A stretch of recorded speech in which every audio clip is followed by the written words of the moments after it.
What up, book crows? It is Thyme, and I am joined by my co-host, as always, Beryl. Hello. And today we will be reviewing technically one and a half books because there is the copy of The Quiet Light by Casey Blair that I received as a advanced reader copy. So thank you very much, Casey Blair.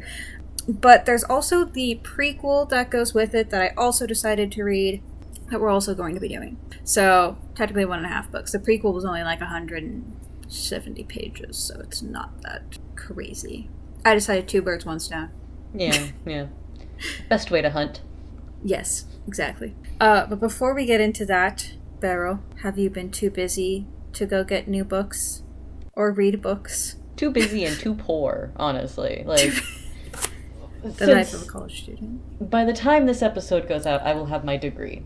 But for the listeners, our dear listeners, I had to write a 90 to 120 pager in 7 weeks. And then also all the rest of my writing classes, because I have 4 writing classes this semester. Oh, the life of a screenwriter. Yes. That is a student. That's fine. It's what you enjoy doing, though, so. It is what I enjoy doing. I did 12 pages of writing yesterday alone. Productive weekend. Fair. That is a productive weekend. I sat on the couch and read a book. Productive weekend. Did I do anything else? Yeah, actually I did. My copy of The Wicked King came in, so we went to the bookstore yesterday to pick it up. And it doesn't want... Oh, there it goes. Now it's coming. Ta-da! The pretty copy. It's also velvet, and it has a cup on one side and a ring on the other side, and it's got the art. Yes. Look at that dramatic little bitch. I love Cardin. He's such a dramatic little bitch, and also a psychopath for half of the series. Very pretty. Mm-hmm. Very pretty. Not as pretty as your copies, but that's okay. LitJoy does some amazing work. I did just see the announcement that the Valiant series that we are currently reviewing right now is getting a special edition copy from Illumicrate. I sent those to you, didn't I? Yes. They were very pretty looking. They are very pretty. Not as pretty as the Percy Jackson books. What was it? Heroes of Olympus? Oh, yeah. So you want to know something annoying? So I was like, I could get those. I could also just, get the original ones. It doesn't matter to me. So I went because I'm an annoying bitch. And I was like, I don't remember how many there are. So I went onto Amazon because usually for Amazon, you click on the part of and it tells you all the list of them. Not for Heroes of Olympus. Of course not. It will do that for all the other ones. It will do it for the Heroes of Olympus graphic novels, but not for the actual Heroes of Olympus series. Surely Rick Riordan has his own website that you can go to and check that information out. I probably should try that. Yeah, most authors have their own websites. Yeah, because I only got to book 2 in the Heroes of Olympus series. I haven't read anything Percy Jackson. Really? No, How interesting. I am tired. First of all, I've been tired of Greek retellings since childhood. They're everywhere. They are everywhere, especially Hades and Persephone retellings. I think I've already said on here to leave Hades and Persephone alone. Please. But there's also the added fact that a lot of... And this isn't Rick. Rick is good. Rick is a good guy. We love Rick Riordan. But a lot of people who are writing Greek myth retellings, and not necessarily the romantasy ones, but like the more classical inspired ones, the ones that are trying to be literature, those ones tend to be written by white supremacists. Fair. Same with the Norse mythology stuff. Yes, they typically overlap, and that's why Rick Riordan gets so much shit, is because his stuff is not white supremacist at all. One of the best tells that Rick Riordan understands I almost said the Percy Jackson. He wrote the damn series. God. One of the biggest tells that he understands the Greek myths is his way of writing Hades. Yes. His way of writing Hades. Almost everyone writes Hades as either an abusive asshole or a villain. And that's something that when the original Percy Jackson movies got made, you could tell the person didn't understand the source material because they had Hades as the villain. Hades is not a villain. No. Hades is a bureaucratic guy who's just trying to do his damn job. In the original myth with Hades and Persephone, Hades doesn't kidnap Persephone by just like that. He doesn't just do it by himself in the sense of he decides one day. No, he goes to Persephone's father, who just so happens to be his brother, and say, hey, I really like your daughter. How do I court her? And Zeus literally just goes, just grab her. Just grab her and take her to where you live. That's how you do it, right? It is explicitly framed at being Zeus's fault from the original source material. But thanks to the fucking Victorians, we've turned it in, like, not just the Victorians, but also the Christians. We've turned Hades into this evil thing that, like, tricked Persephone. Also, Demeter was pissed because no one talked to her. Yeah, no, the problem was nobody talked to her. Like, imagine you find out that your kid got accosted away. You didn't even get a say involved. They arranged a marriage without telling you. Your daughter got married and nobody told you. Also, Persephone's the real, like, queen of the underworld. Let's be real here. Oh, yeah. The only other time where the head of the underworld was this bad person was when it was still Poseidon. And then the two crows started talking about Greek mythology and lost track of time. Again. The Greek mythology guy on YouTube, I think it's just Mythology Guy, he actually did an entire video that details this a lot better than I can about the history of and evolution of Medusa. That makes sense. He also has one about how there's a bunch of AI things about Ares going around, and it's really weird. But anyway, we should get into the book because we're 20 minutes in. we got onto a tangent about Greek myths talking about Rick Riordan. We might have to cut half of that anyways. That's fair. All right. So as I said, I received a copy of The Quiet Light as a advanced reader copy, so I decided to do both the prequel and the arc for this episode. Now, I did not have time to write out my full script, so we'll see how this goes. But we begin with the prequel, which is The Quiet Side. We begin with Coven, who is a sage of resolve standing before this magical barrier force field. It's not so much like it's kind of a force field, but what it does is it dampens magic inside of it. It's called a dampening field. Basically, anyone who crosses it, their magic goes away. And some people, if they are less magically inclined, die.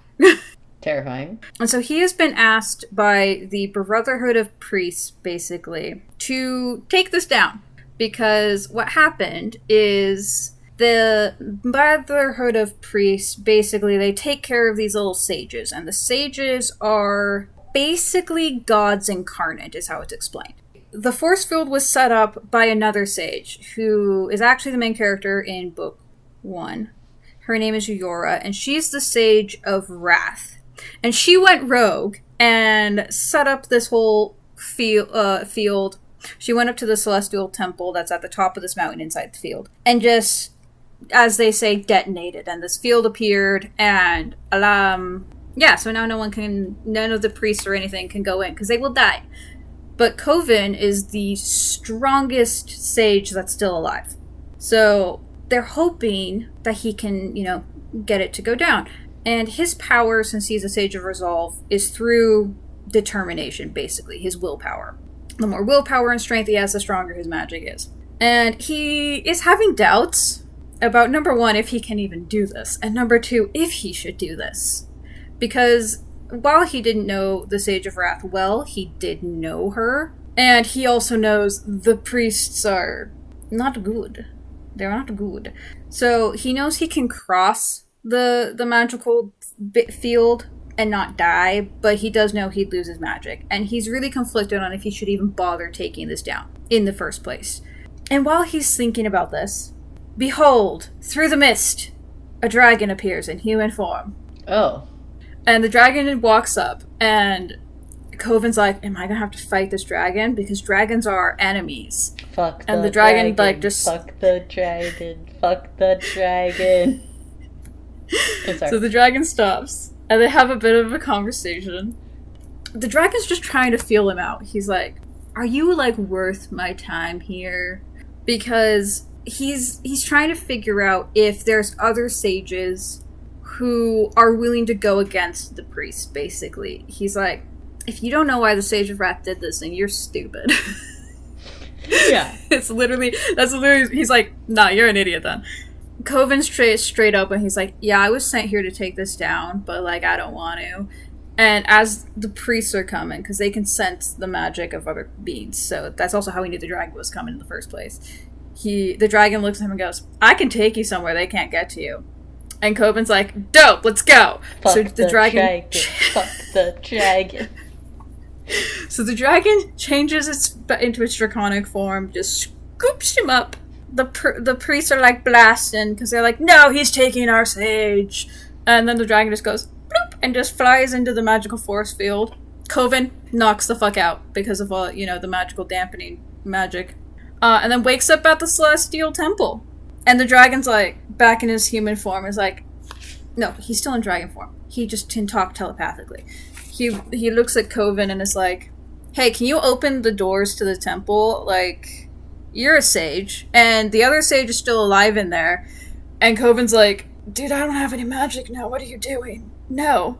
But he tries, and then he gets, like, flown back, because the magic's like, no, go away. And then the dragon looks at him and goes, alright, I'm gonna head out. I gotta go hibernate, and just fucks off and leaves Coven to his own devices. He's gotta figure out how to survive. Alright.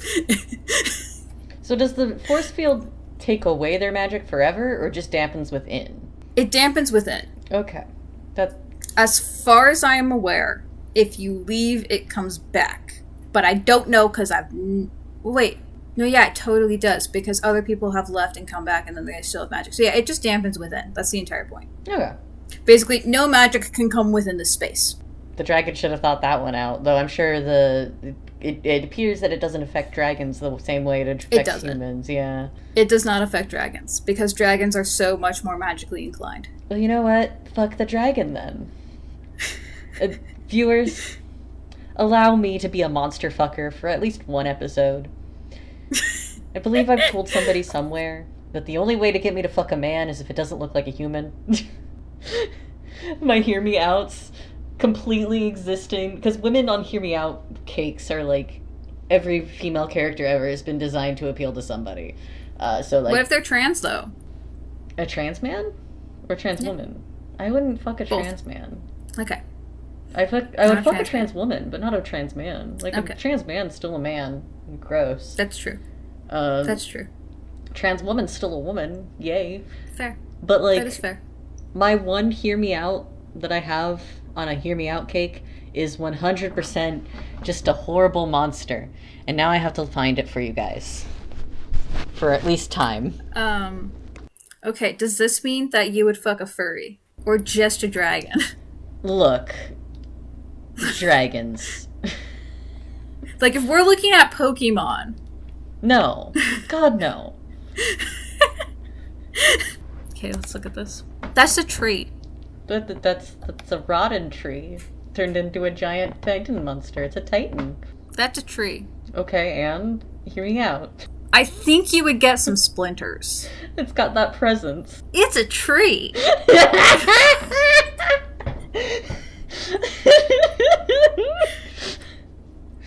Look, I'll accept a lot of things, but I'm not accepting vagina splinters, okay? He's got a sister. And I know Dalton's in the kitchen. Dalton's in the kitchen listening to this going, what the fuck? He's got a sister that's a rock. Is that acceptable? You know what? At least the rock's not giving me splinters. It's not gonna... Greer isn't gonna give you splinters either. He is a rotted tree monster. You're not helping your case. Okay. Have you seen rotten trees? Yeah, and? It's the presence, dude. It's the presence. Alright. Now we're gonna get to our second main character, because this is dual perspective, which really threw me for a loop, by the way. Oh god, okay. Because all of that was chapter 1. No!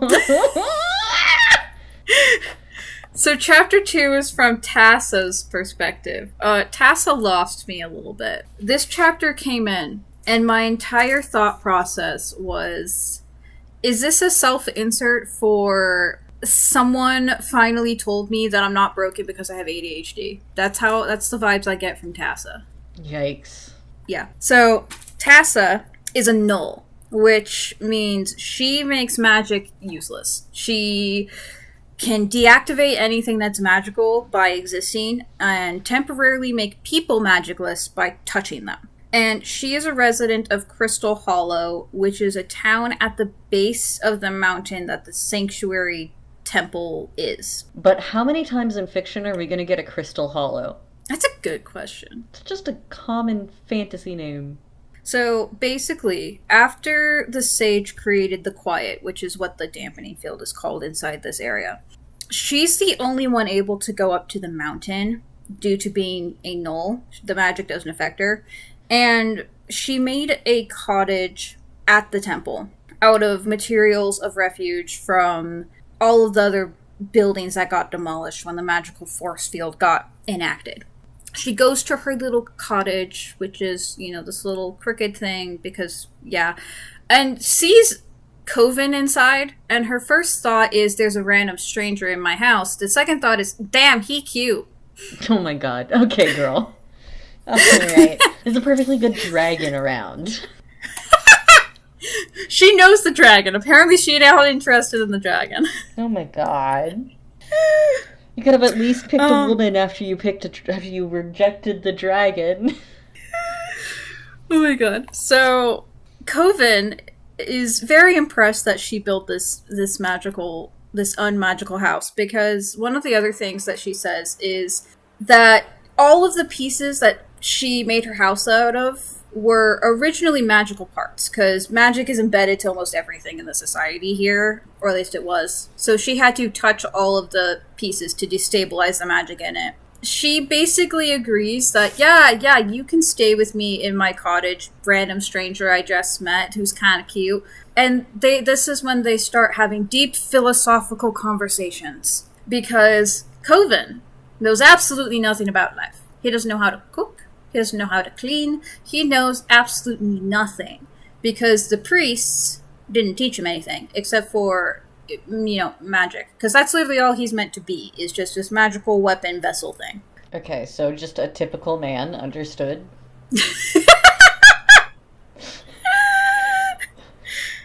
So, one of the things that happens is she teaches him how to make bread. This becomes a big fucking thing in this book, and it honestly is super hilarious. But also, I kind of felt like this was supposed to be a bit of like a girl power thing, because she also teaches him things like boundaries. But the boundaries sometimes are, in my opinion, a bit weird, because there's one point where he goes to help her bring in stuff that she got from the town, from the market area. And he goes to, basically grab it so that he can take it inside, help her out. And she gets upset about it.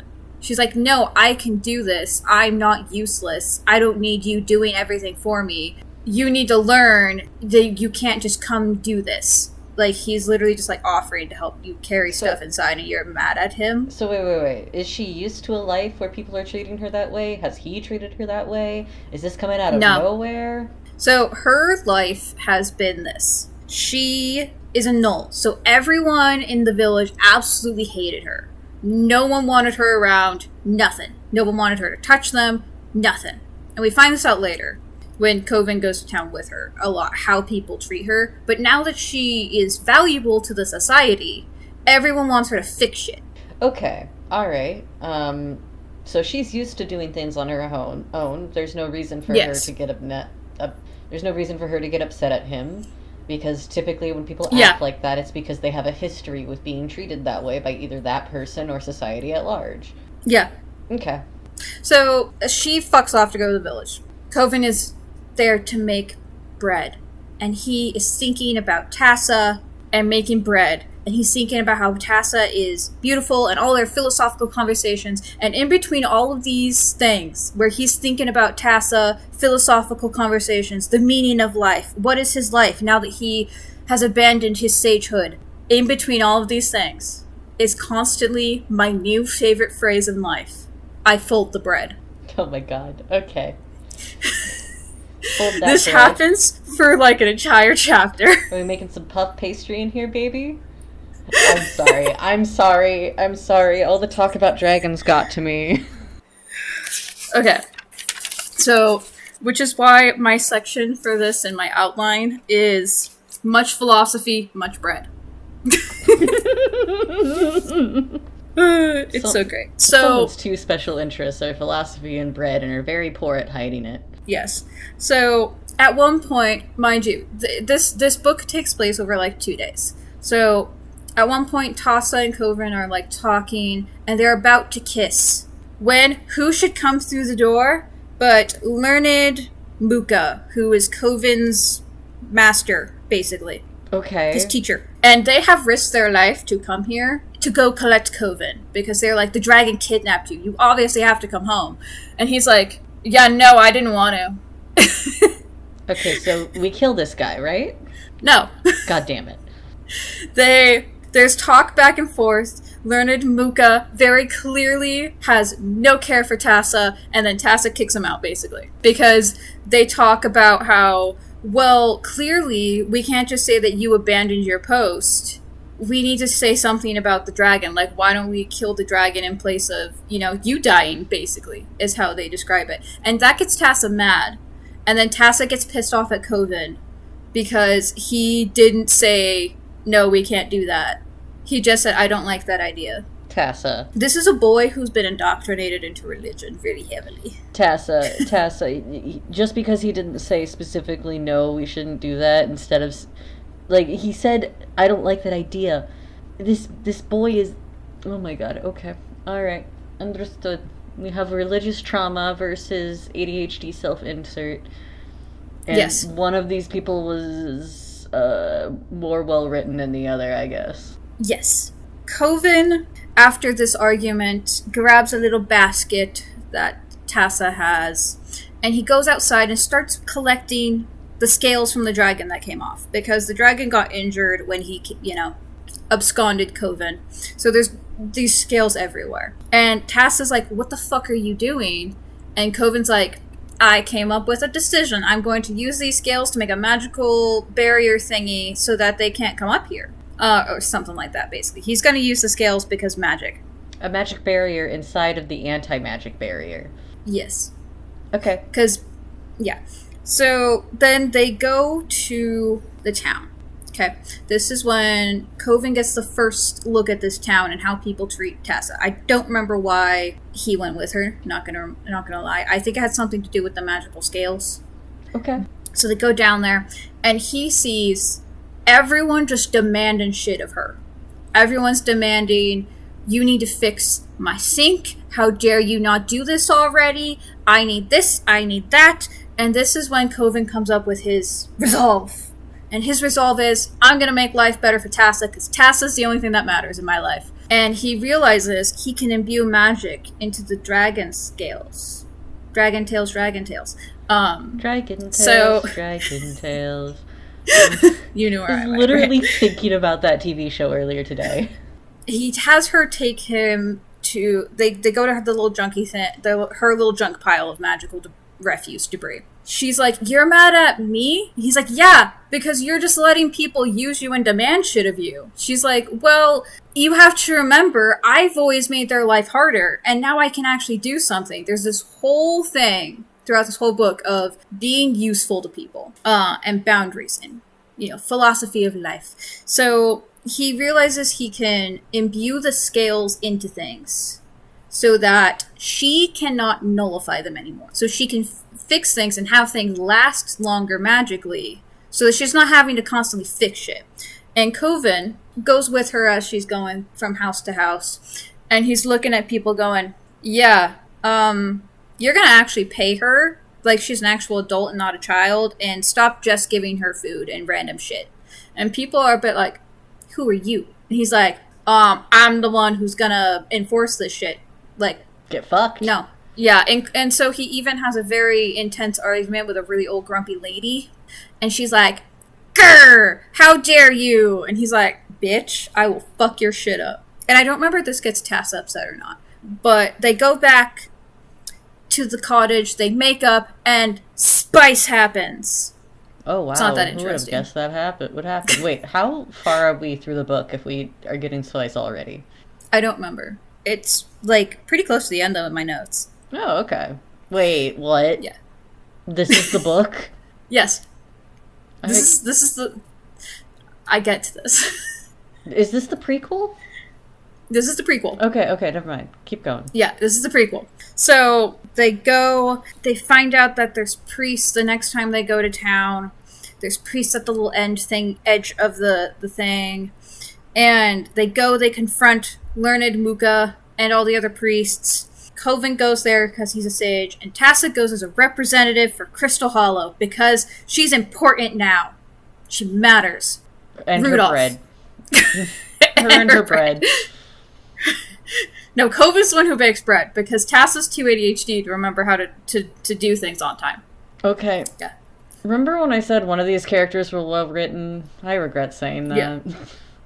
There is so much conversation of Tassa having worth despite being ADHD. That's why I said I'm pretty sure this is a bit of a ADHD insert. I didn't mind it too much, but it did take up a good majority of the book. And that was my biggest complaint with this, and I left it on the review I left, was this was too short of a book for all of the philosophy that was shoved in. Can't we just have a discussion on Manic Pixie Dream Girls? A real one? One where we talk about how it's just men being shitty towards women? Summer was not the villain. This book did have some pretty good banger lines, though. And not just, I fold the bread. I fold the bread to you, then. I fold the bread.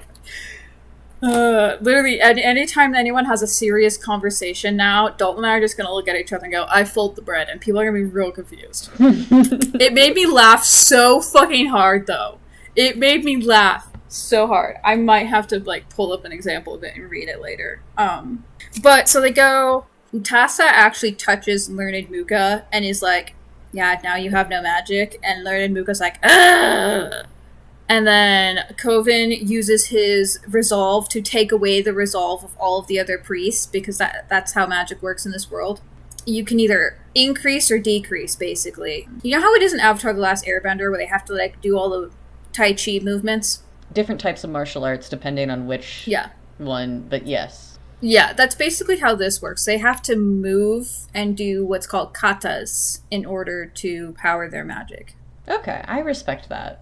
Yeah. And so priests run the fuck away, and Learned Muka is like, hey, you know, if you're gonna be turning priests, making them question the order and stuff like that, I'll do it from within, and you do it from without with every priest we send here. And then the epilogue happens, and things are great, and the dragon's awake, and clearly missed a lot of shit that happened, because now Coven and Tassa are happy-go-lucky. They're a sweet little couple. And he looks at the temple longingly after he sees Coven and Tassa being coupley. Ah, he wants to fuck the girl inside the temple. Okay, alright. I was kind of hoping that the dragon and Coven would be the couple, not gonna lie. The dragon / everybody. No, we'll get into that in the next in the follow up. But do you have any questions about the prologue? Needs more bread. It needs more bread. And more dragons. But this is absolutely the straightest I have ever acted in any of these episodes, and I apologize to all of our gay listeners. Dragons. So, this book, now mind you, I'm an asexual reading this, so it's a bit weird for me to read a book where people are instantly attracted to people. Oh, mood. So, like, they're talking about, like, they only know each other for 2 days. And they're talking about how, mind you, I do understand it a bit based on my husband. Like, the way my husband is and talks about things. Like, the day that he met me, basically, and we stayed up super late just chatting and talking. He basically knew. He was like, no, I want that one. And ignored any other advances from anyone else that happened in between before we started dating. So I do think about that. I tried to think about it from, like, if I was Dalton. But, yeah, it was real quick. It like, there are times I am reminded of my asexuality, and this was one of them. Okay. Alright, I'm kind of Your story about you and Dalton confused me already, so man, imagine feeling attraction to somebody when you first meet them. Okay, we're gonna both feel our sexualities and romantic orientations real hard here in a second. Well, Dalton is an allosexual. So. Yeah. Let me see if I can find... Yes, I'm in the bread chapter. You're in the bread chapter. There's more bread? Like I said, there are some banger lines in this. This is one of the ones where this I'm gonna read a little bit of some of the lines from the bread chapter. Okay. Oh. But I gather that instead, Tassa has spent her life as a kind of pariah, and I'm not sure if that is better or worse, only that I hate it. There appears to be no particular organization in this room, so I bring the load in that she left outside in her worry for Zan. That's the dragon, by the way. This, at least, I can do. The load is heavier than I expected. Sage is trained daily, but Tassa has been carrying weights up the mountain, and apparently thinks nothing of it, compared to the prospect of living near her neighbors. That is also damning. I fold the bread. Oh my god. This happens over and over, and it's absolutely hilarious. This was my favorite chapter. I would love if someday we acknowledge that third person is better than first person. Yes, please. Please. I understand The Cruel Prince is written in first person. But there's a time and place where first person works, and it's when the narrator is super unreliable, i.e. Jude. It does work better that way. Another prime example of that is The Turn of the Screw. True. That is one of the best examples of unreliable narrator on the planet. The thing is that everybody loves unreliable narrators, and nobody knows how to write the unreliable narrators that they want to build, and that is me dissing on myself as well as other writers. Yeah, Rebecca Yarros is a good example of that. Yeah. One day, we'll get Fourth Wing out. We're working on Cruel Prince right now. Cruel Prince will be out by the time that we have this episode out. Yeah. I did not hate the prequel. I just wish it had more time. It needed to be a longer book. Yeah. It really did. I had some laughs. I had some good moments where I'm like, yeah, that's a banger line right there. And then you folded the bread. Yeah. Tassa's perspective was the biggest down point. Because her brain, it's kind of like you shoved someone that's modern into a fantasy setting. That is always going to go over in weird ways. It was really jarring going from Coven's perspective. The first chapter started off real strong, and then I get to Tassa's, I'm like, what the fuck is happening? Props to the author for knowing how to write in different voices, then. Yes, they did really well in that. The next book is not dual perspective, it's only one, which does work really well. I will say that they did a good job with the two character perspectives. There was one chapter where Coven kind of seemed a bit off, like his characterization was weird because he was no longer this mystical, magical sage guy who's super serious like he's portrayed most of the book. He felt kind of different at times during the chapter. He was kind of like a pouty teenager a bit. Okay. Like my entire comment on it was Coven kind of feels like a different person at times in this chapter, more of a pouty teen than the Sage of Resolve, and then there's ADHD girl boss stuff at times. It's a bit weird, but I do understand that he is a man who is having to relearn everything, so he's gonna be a little pouty at times. He got real upset that he could not master bread right away. Oh, gifted child burnout syndrome.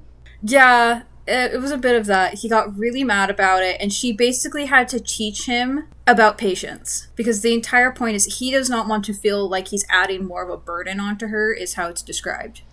I feel like patience is different than what you're describing. What do you think is a better word for it? I don't know. Because he definitely would have learned some form of patience. Yeah. I'm just not sure patience is necessarily like he's trying to prove that he can be useful to her and that he's not dragging her down. Self-worth, maybe? That's a good one, yeah. But he gets really mad that he cannot bake the perfect bread right away. And she's just impressed that he's able to make bread at all, basically. Because anytime she tries to make it, it's... All right. I mean, they have some cute moments, but I don't really buy them as much as a couple. Something is only 170 pages long. Yeah, like I said, it needed to be longer. It needed to be a full-fledged book. It probably would be less jarring if the romance was a side plot. Probably. Because Probably. the last 2 books that we reviewed on my end of things have been like 200 pages.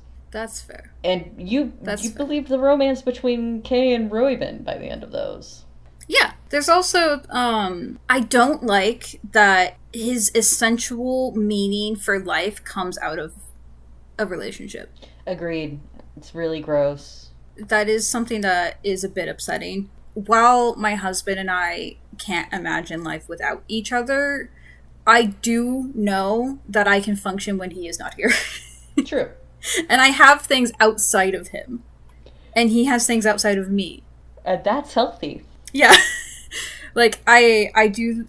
He helps me with this, but I do this. I have my dance group. He has his D&D group with his brothers, which I might be joining and I might not. It depends. And then he has his entire coworker life. Like, he'll go and do game nights with them. I'll go occasionally, but if I'm not feeling it, he goes by himself. Like... Hell yeah. He also will just video game for hours, and I'll just be sitting there reading.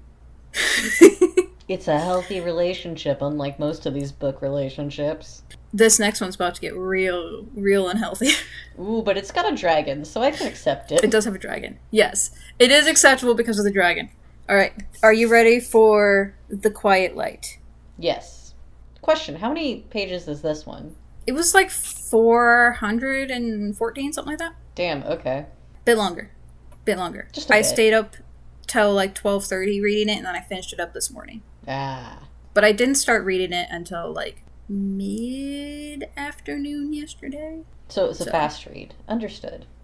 So, The Quiet Light. We begin. We're in Yora's perspective the whole time. So this is the Sage of Wrath, the person who set up the dampening magical force field. Okay. So she is floating in her magical stasis, and then she feels the presence of Zan, the dragon. And she feels that following him is a group of priests, and they're trying to kill him. And Zan is low on magical energy because anytime he switches from a dragon to a human form, he uses up a lot of energy. She realizes that he has come here to die, and that the priests are going to kill him, and hopefully he won't change into his dragon form because the priests harvest dragons for parts. Okay, fuck the priests. Yeah. So she wakes up from her magical stasis. This breaks her magical stasis thing, which means the force field goes away. Oh. The dragon realizes she's awake because he's able to come into the temple. No one's been able to go into this temple forever. He finds the room that she is literally walled into, by the way, and is able to, like, burn it down or whatever, and he leaves a pack of stuff there. He's like, okay, you're awake. That's great. Yeah, I'm not gonna let the priest get to you, though. So here's this pack of stuff. Bye. And she's like, excuse me?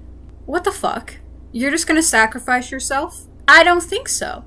So she's able to somehow get a hold of her body. She's like, I know it's been a while, but I need to move. So she gets out of the room. She goes up there with Zan and is able to magically scare the shit out of the priest, and they run away. Got some good wrath in her. I love that. Yes. And then she promptly passes out from using magical energy. She's been in stasis for a long time. Yeah. In a place where magic isn't allowed. So then she wakes up, and Zan is still there in his human form. She's not sure how this has happened, because as far as she's aware, he should be hibernating right now. He's like, oh, good, you're awake. Yeah, we should probably get something into your system. It's been 500 years. Yeah. I would need a meal after 500 years, too. So he gets some bread out of his pack, and some cheese, and some jam, and she's so excited. She loves jam. She loves cheese. But she hasn't been able to, eat them consistently, because if she found something that she loved and she let the priest know, they would take it away to punish her, basically. Fuck the priest. So then she's just... He's like, I don't give a shit. She just noms it. Just shoves it in her face. And so then Zan takes her to the little cottage thing. He's like, yeah, you should probably, take a bath or whatever. She's like, excuse me? He's like, you're covered in fucking dust. Yeah. 500 years really puts a crick in your neck. So she doesn't want to do an official bath because she's not ready for that yet. but she takes a damp towel, she wipes the dust off of her. She also just, like, strips down out of her robes. There's an awkward moment where Zan walks in and she's just butt-ass naked, and he's like, hello?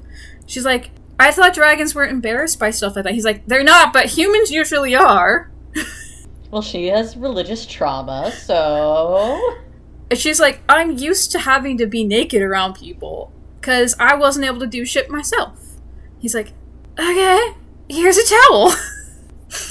And so he is like, okay, here's your room that you can stay in, because this cottage has been used as a sanctuary for sages running away from the order. This is my room. You're not allowed in here.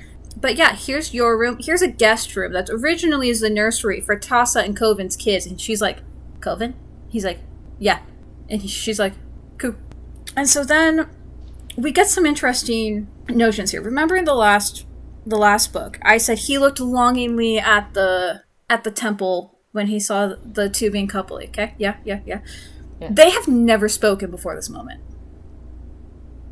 What? This is the first time they have spoken. Time. If this is fucking fated mates, I'm going to blow a gasket. Don't give me dragons and fated mates.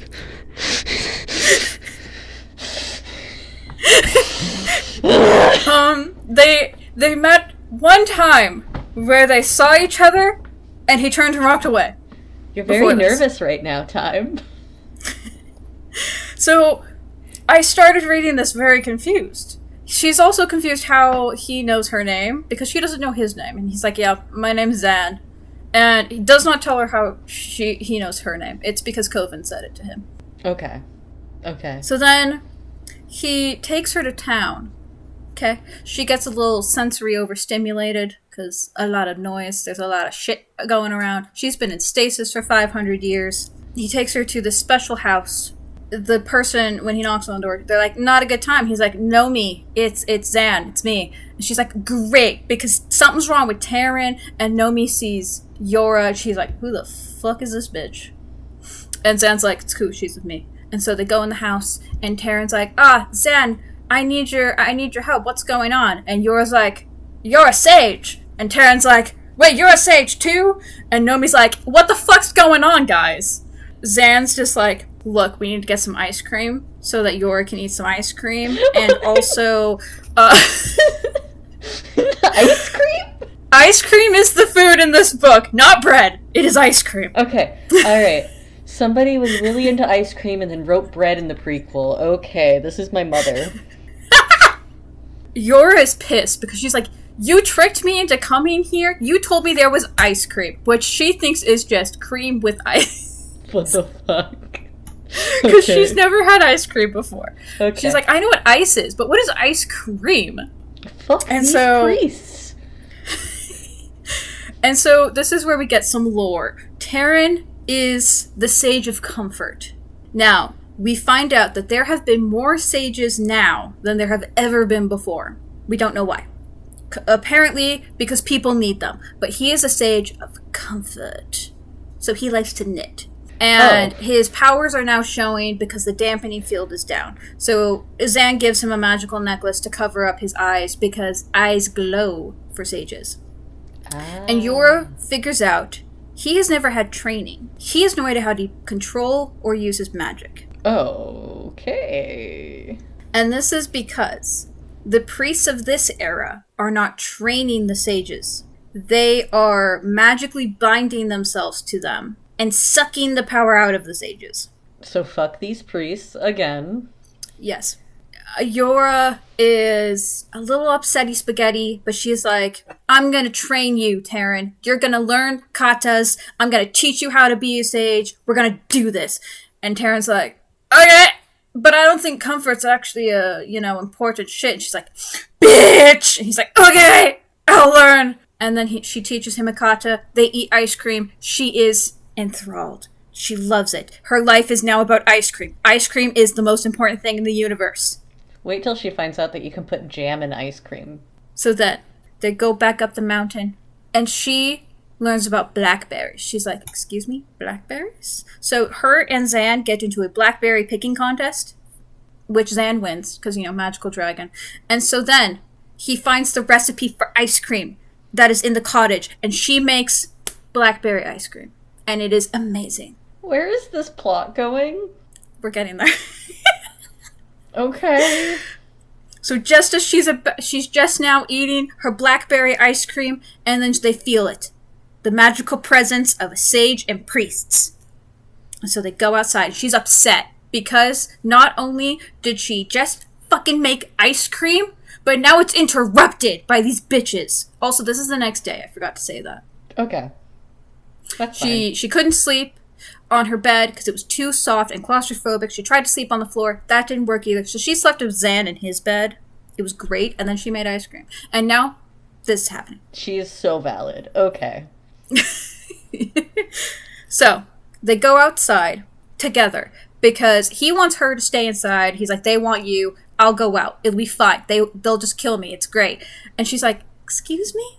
No, I'm going to see if I can figure this out. I'm going to see what's going on. I need to know what's going on in this world, to live in it, to fix the issues. So they go out. And you know what sage is with the priests? I want you to guess. Oh no. Is it Coven? No, Coven's dead. It's been 500 years. Fair. Is it the one she just met? No. He's a runaway. Okay. So this is the sage of compassion. I would not have guessed that. Yeah, I didn't either. And her name is Arya? It's Eraya. Oh. Yeah, I didn't know how to pronounce it very well. Fuck it. Just go for it. I'm just gonna say Arya. So Arya and the priests, and you know why they sent the Sage of Compassion? Manipulation tactics.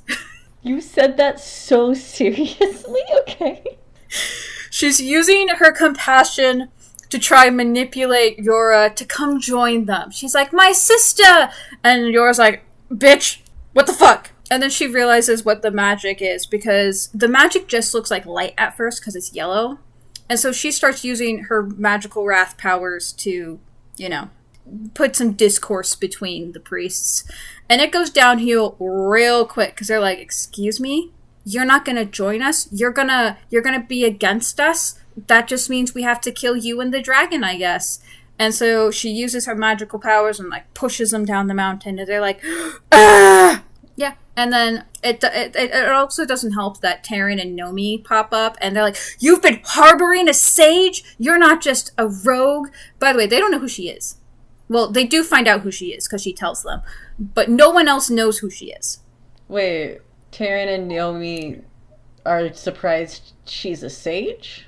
No, Taryn and Nomi don't know she's the Sage of Wrath. No one else knows. She does tell them, but even the priests and the Sage of Compassion, originally, they don't know who she is until she tells them. So because everyone thinks she's a myth. Okay, who are they surprised is harboring a sage then? So Taryn and Nomi walk up the mountain while they're having this discussion thing. They sense that Taryn's a sage, and then they're like, wait, you're also harboring a sage? Oh, the priests? Or yeah. The priests. I was confused who was talking about who in that moment. Yeah, I didn't explain it well. So basically, they're having the discussion. Taryn and Nomi come up, and they're like, okay, well, we were supposed to have your lessons. They didn't know the priest and everything was there. And then the Sage of Compassion senses Taryn, the Sage of Comfort, and it's like, how dare you be harboring a sage? He should be part of the order. All that fun jazz. And then she uses her magical powers to push them down the mountain, and they run away. Okay. All right. So then she gives them Taryn a quick little sage session. She gives Nomi the ice cream, and it's like, here, I don't know, do something with this. Whatever. And then she goes off to find Zan, because Zan kind of disappeared during this whole thing afterwards. And she finds that he's unconscious, in dragon form, in the temple.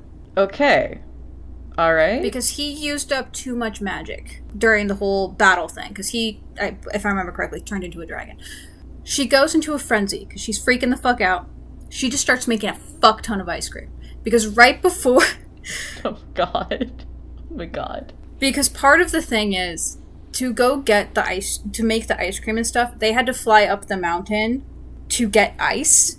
So he had already switched more than once his forms. So he switched into a dragon form. They flew up the mountain. She got super fucking happy because she loved the sensation of flying. They got the ice. They came back down. They made the ice cream. And then the whole battle thing happened. So he is drained of his power, basically. So she goes into ice-making frenzy mode. Because in her opinion, he needs more sustenance to wake him the fuck up. Because she doesn't know anything about dragons. Okay, girly pop. Whatever you say. So then she makes a fuck ton of ice cream. She tries to feed it to him. She tries to pry open his dragon mouth. It doesn't work. So then she's like, okay, I don't know what to do. But this entire time, if they touch, there's like this weird sensation that happens. So she just kisses him right on the dragon face and it wakes him up. Thyme. Thyme is this fated mate. You look nervous, And then she Thyme. feeds him ice cream. God fucking damn it, Thyme. We're getting there. Okay. So then she tells him to eat the fucking ice cream. Okay. Angrily tells him to eat the ice cream until he switches back into his human form. She kind of falls asleep because she's tired. She's used up a fuck ton of energy. And so she wakes up with Zan in his room again. Nomi is like, hey, yeah. She's also concerned because she's like, listen, we need to talk, you are a girly pop, okay? We have a problem. See, I'm worried about you because Zan is obsessed with you. And Yora's like, I don't care. Maybe I'm obsessed with him too. And Nomi's like, okay, so you're both freaks. Got it. But you need to come with me to town because you need to see the reaction your ice cream has made. And Yora's like, excuse me? It's just ice cream. And Zan's being all weird because he's like, okay, I need to leave. I need to go. And Yora's like, no, you're going to talk to me first. You're going to tell me what's going on because something's going on. So they all go down to town and there's tension between the two. And then they bring another thing of ice cream because one was left over from the night before. And they sell the ice cream. And everyone is super fucking excited because in this universe, ice cream is a delicacy, okay? It is rare because there's a lack of ice. Okay, that makes sense. Ice cream's been a delicacy until the modern era. Yeah. So everyone's obsessed with the ice cream, but they're also worried because if she's making and selling ice cream regularly and she can have her storage of ice cream regularly, where is she getting the ice from? Does this mean they're using up the ice that we have that is a limited resource? So this is when they realize we need to go to a town hall to reassure people of who I am, why I'm here, and also that I'm not going to use up all the ice reserves. Okay, so what is this plot? This is establishing her with the village, basically. Okay. So they go to the town hall, and a few things happen. The first thing is they talk about the fact that the magical dampening field is now gone away. And everyone's like, it's suspicious that you know that, and also that you happen to come here at this time. She's like, look, I just happen to have a feeling for magic. I don't know what you're talking about. And so then they talk about how they can get the ice, and they can make the ice line happen again, but they need help with it. But also, no dealing with the order if that's going to be the case. And everyone freaks out. They're like, we can't oppose the order. And this is when Taryn is like, all right, I'm going to do something. It's going to be drastic, but I'm going to do it. He's like, well, yeah, something. I'm a sage, so if you're going to, be pro-order, that's a problem because the order's anti-me. And everyone's like, what are you talking about? No, they're not bad. They don't treat sages that way. They don't treat people that way. No. Oh, wait. Maybe that happens later. That might happen later. But either way, he reveals that he's a sage to people. And people are like, oh, you've been harboring a sage this whole time. Blah, blah, blah. So then we go after the town hall thing. Zan and her, they go back to the cottage. And they finally talk about what's going on, okay? So, here's the lore. Okay, how far are we through the book? Quite a ways through my notes. Oh god, okay. And this is like a pretty far point in the book, I think. I think this was around They finally have sex at the 70% mark, so this is in the 60s percent mark. What? So we're halfway through. All of this? We're past... Okay, alright. Keep going. Okay, so Zan tells her that the feeling that they get when they touch is because they have a mate bond. And so, here's what happened. I'm going to tell you the whole lore, and then you can rage. So, when they very first met, when they very first saw each other and he walked away, it's because he felt the potential mate bond. Okay? Okay. And he didn't like that she was part of the order at the time. So he's like, no. Walks the fuck away. However, when she, this is the words they use, when she detonated, when she made the magical force field, he felt that strengthen. And then he tells her that she is the only potential mate bond he has ever felt in over 500 years. Yay. So that's part of why he's been staying around the temple. Never mind. And it's also why they feel like they know each other so well so quickly. Alright, well, I was gonna say hell yeah, fuck the dragon, but never mind. This just ruined dragons for me. This just ruined dragons for me. So Yura is like, well, that's great. Like, that's perfect. But also, how is this possible? I'm human. He's like, I guess it's because of your magical affinity, but also, you've been alive for 500 years. You're probably immortal, and if the mate bond thing happens, also, if one of us dies when that happens, both of us die. It's fine. You know, it's whatever. Oh. But yeah, their lives become permanently intertwined. And he's like, I don't want to do this to you. You deserve to have choices. You just woke up out of a magical stasis. And she is pro, let's go fuck. Let's do this. She is ready. You know what? At least she is getting what she wants. So then we have some mild spice with hand stuff. And then Taryn comes to tell them that the priests and the Sage of Compassion are in town. So they go to town, and there's a little bit of a grr off between her and the Sage of Compassion. And you need to pet Morticia right now. Hi, Morticia. And the head priest guy happens to not be there. So Zan goes after to see what the hell he's doing. He's sabotaging magical shit, basically. Can I help you? This is why I told you needed to pet her right now. So, yes, this is when they go to the next town hall thingy, which is when Taryn is like, yeah, I'm a sage, so yeah. And then we get some prejudice shit. She's rubbing the mic. Yeah. It's so cute. No, yeah. So he said it at the last town hall. But, so the next day, something feels weird. Something's off. And it turns out that Taryn was kidnapped, and Nomi's unconscious, and an asshole from the town basically told the priest guy where they lived, so that they could kidnap Taryn, take him away, and now there's no longer any danger to the city, because he's an asshole. The town now knows she's a sage, because she reveals it. She's like, yeah, I am the Sage of Wrath. Also, I'm gonna go save Taryn, and if any of you are gonna be pro-order after all of this bullshit, go away. So the town basically rallies, and also Zan's like, yeah, I'm a dragon, by the way, if we're laying all our scales on the table. And an old lady's like, fucking dragon's been doing more for our town than we have? What the hell? And then everyone gets pissed off at the bread-making guy who ratted out Taryn, and he's now ostracized. Wait, the bread maker? After everything that we've already been through with bread? I know, right? Oh my god. He probably got his bread recipe from Coven. Probably. So, everyone agrees to band together. There's a weird guy who's going to help them with the ice line. He's not important. Then the mating happens. They fuck, and it's great. And it's not really important. They do it in a bathtub, because something dragon lore. Okay. So then there's the final confrontation with the priests to save Taryn. The priest she basically uses a priest that went rogue to send a message to the priests. So then the priests come, they bring Taryn. He is in magical bindings, okay?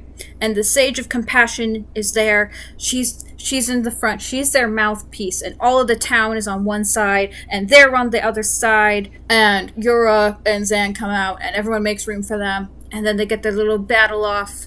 Yura convinces the Sage of Compassion to join their side, and they, save Taryn, and I don't remember if people die or not. And then the epilogue happens, and everyone is safe inside because she created a new magical shield thing that does not dampen magic, and it's now a safe place for sages to go, and she now has an ice cream stall. What a story. That was a whole lot of nothing. A little bit. I did like it better than the first one, though. Yeah. Probably because it's single perspective. Yeah, the single perspective helped. But at least the first one doesn't have fated mates. Yeah, the mate bond thing was the part that kind of ruined it for me. I hate fated mates. Like, the entire... so much. The entire story. I'm like, wait, why did he have that weird look at the temple thing if they've never fucking met? What is going on? And then the bond part came in, and I'm like, oh, so that's why. I mean, I guess there's an explanation for why they're able to, like, fall in love so quickly, but by God. And they're both kind of toxic, obsessed with each other. But you know what? Dragon Press Wrath kind of makes sense. Yeah, it makes sense, but also... I'm gonna murder the fated mates. Fated mates. Fucking hate these fated mates. Do you have any questions? No, I just am kind of now thinking about the ice cream in my fridge. Got some lemon creme brulee ice cream in my fridge, and it's fucking bomb. That sounds good. Yeah, get it at any Kroger near you. I don't have a Kroger near me. Freddy's is Kroger. I'd have to go to the big city for that. Oh. I'd have to drive an hour and a half. Damn. I got a bargain market, though. And a super one. Next time you're in the big city, go to a Freddy's. Go to a Freddy's. Got it. Yeah, so there's a whole mate bond thing, and she's the only one he's ever had for 500 years. That's the thing. I need a gun. No, you don't. I say this a lot in a lot of these reviews. You do. I don't like personal guns for myself. I never actually want a gun. As a gun owner, fair. Yeah. I am terrified to ever have to use it. So I never carry it. It is always in my safe. That is where it lives. Fair. I mean, I believe in the right to bear arms so long as the arms are I not do too. machine guns. Agreed. I believe in the right. I do not want to ever have to personally use it, though. Yes. I also believe that there should be gun control while we have the right to bear arms. Yes. Agreed. I mean, that's the entire point. But why are we talking about gun politics? Great question. What was your point of needing a gun? I need a gun, and just, like, somewhere in the world, I need to take whoever started Fated Mates, time travel, and destroy the concept before it was made. I know that Sarah J. Maas has it in her book. I think she's the one that made it popular. She probably is the one who made it popular. Also, I'm very upset that she has 2 books coming out. Same. I'm not threatening anybody's life here. No. But I do want to remove Fated Mates from the history of our Earth. I liked this book better than the prequel because it had more time to, like, solve things out. And the ice cream stuff did kind of make sense with the rest of the book. I probably didn't explain it very well. I do think this book has a lot of good qualities. I gave this one a 3.5. Okay. I gave the last one a 3 because they're not bad. I enjoyed reading both of them. Both of them made me laugh. The sex scenes are okay in this book. I mean, someone probably finds them really hot. I personally found the part where there wasn't penetration more exciting. They 69'd at the 71% mark, so that was exciting. 69 is so much effort. Ugh. It's not pleasurable, let me tell you. Yeah. We're gonna have to put a content warning now. I also don't like things in my mouth, so... Oh, that's fair. Yeah. Content warning. Content warning. Content warning. This is a cozy spice book. Cozy book with spice. That is the other thing. This is a cozy book, so there is a lot less stakes, is the thing. Actually, going back to Fated Mates. Fated Mates are okay if it's a tragedy. Valid. There is going to be a sequel to this, so I wouldn't mind reading the sequel. I'm really interested to see how things develop. Okay. I don't like the possessiveness. You mean the possessiveness that exists in every Fated Mates book? Yes.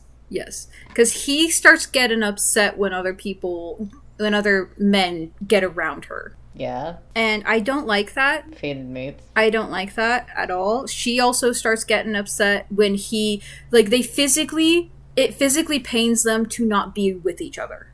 Okay. And I don't like that. I despise that. So while I do like their romance in a way, like I think they fit really well together, I liked her having to grapple with being the Sage of Wrath who does not want to murder people and cause mass destruction, but finds a way to still use her wrath for good to protect people. Because that is a big thing. People, and as someone who grew up in a household and was not allowed to have negative emotions very much, like, I was not allowed to be angry. It was a problem if you were angry. You can use anger, you can use wrath for good. Wrath and anger is what we should feel at injustice. And that is something that's very present in this book, and I like that. Okay, so it sounds like it had the right heart. Yeah. It had the right heart, it just put fated mates in there. Yeah, and also made a plot that was taking a really long time to get somewhere. There was a lot of ice cream. It's a lot of ice cream. I do understand it, though. It was the driving point for her to start being part of the community and then getting the community on her side and realizing she needed the community to stand against the order. Okay, understood. I accept that. Yeah. Better than the bread. Yes, better. It is better than the bread. I do. The funniest part was when she was just making a fuck ton of ice cream, and then the dragon wakes up, and she's like, "Eat the fucking ice cream!" It's like, it kind of reminds me of chocolate and Dementors. Yeah. Yeah. Yeah, it was. So there, I do recommend this book if you're someone who likes Fated Mates, because it's the only reason to explain why he was obsessed with her and loved her and stayed at the temple. It's the only thing that explains it. I thought the entire point was they had a relationship before and he was like mourning the loss of her. Yeah. But no, they've never fucking talked. I'm mourning the loss of these perfectly potential couple, if not for fated mates. I'm sorry, it was Fated Mates. I knew you were gonna be upset about it. Yeah, the nervousness that you had in your face when I was like, Thyme is this fated mate. Oh. You were about to reach through the computer and kill me. I wasn't gonna kill you, I was gonna kill the book. No, it's on my tablet. Okay, the you book would kill is the rest safe. of my books. The book is safe for now. The book is safe for now. You're gonna buy a physical copy to like murder it. Yeah. I will say, the book is super fucking pretty looking too. These Kindle self-published authors always have the most beautiful covers. Let me find it because my Kindle is in black and white. It's not a fancy one. I have a fancy Kindle. I need to charge my Kindle. Well, I have a tablet that can read them in color, but I mostly read on my Kindle because it's nice and small and it fits in my hand singularity. Okay. I have a Kindle so that I can switch it to dyslexic friendly font. I sent you the Kickstarter link. Oh, it is super pretty. You see, all of these it's super fucking pretty. All of these self-published authors have the most gorgeous book covers. They do. Oh, this author's from Washington. That's cool. Because the backer kit, the Kickstarters tell you where the Kickstarter is located. Oh, okay. Yeah, she's from Redmond. Oh, cool. Gets an extra little bit from us for being hometown heroes. Yeah. And you can see the prequel one too. They're both super pretty. Mm-hmm. She's got another book coming out called The Tea Princess Chronicles. Yes, that is one I've actually looked at and I really want to get it. I almost got the Kickstarter version that I saw. That was super fucking pretty, but it was expensive, so I did. You can get the ebook set for $23 on Kickstarter. Yeah, I can't do that. $75 for the deluxe omnibus. $80 yes, that for was the the one I saw. paperbacks. Wow. Yeah. Okay. Hence why I didn't. I mean, please go. If somebody is able to participate in these things and Oh, yeah. fund indie authors, please do so. I know that I'm shitting on this book because I hate Fated Mates and the plot is very slow, but I still stand by it. Well, in most cozy fantasies, the plot is slower. Yeah, true. So, it being advertised as a cozy fantasy, I knew it was a cozy fantasy. I knew it was going to be a bit slower. I was not expecting the folding of the bread, though. Understandably, I fold bread. Yes, I fold the bread. Mm-hmm. To be fair, baking bread is a great way to have some therapeutic movement, and that is another thing that's in this, is the sages cannot get clarity while standing still. They have to be moving regularly to work through things, basically. That is their meditation. Okay. I definitely do like physical action behind magic systems. Yes. The one thing I don't understand is the gods incarnate part, because it feels like they're more emotions incarnate, but that's okay. Yeah, it definitely... Well, gods can be emotions. Yes. I can kind of see I can kind of see it with the, like, a different god is breaking off certain aspects of themselves for different things. Like, compassion and comfort are really similar. So, having a god that's like a hearth goddess or whatever, and is able to have multiple attributes of themselves because they're hoping there'll be more of it in the world, that sort of thing, you know? Yeah, okay. Alright. They just didn't explain that part as well as they did other things. Like, there's a really long chapter about dragon lore and mating lore. That's a whole chapter about that. Is way too long of a chapter. Well, there's a lot of questions because she knows fuck all about dragons. Okay. I stand on my comment. I don't, unless you have any other questions. I think we're done. I think that means I have to do an outro. Yes. What Holly Black book are we listening to next? You know it. It's Ironside by Holly Black next time. Woohoo! Remember to like, comment, subscribe, follow all the interaction things, you know, blah, blah, blah, blah, blah. And have a wonderful night, dear crows.